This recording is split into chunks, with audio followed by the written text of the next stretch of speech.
If you wonder if you can record phone calls on the Google Pixel 9, incoming or outgoing calls, then the answer is short. Yes, you can do this, but not as default. So as default, you cannot find this function, but when you go into the Google Play Store, you can get this application, Cube ACR. And this application, as you can see, this is the call recorder, allows you to actually record your calls. But honestly, I don't trust this application. I wouldn't actually get it on my phone to record the phone calls. So if you want to use this is actually your choice. So be sure that you really need these calls to get saved. Yeah. And if you wonder how we can actually install it, just simply click on the install button.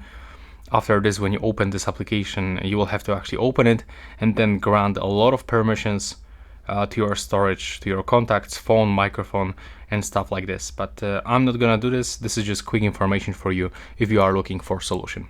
Thanks for watching.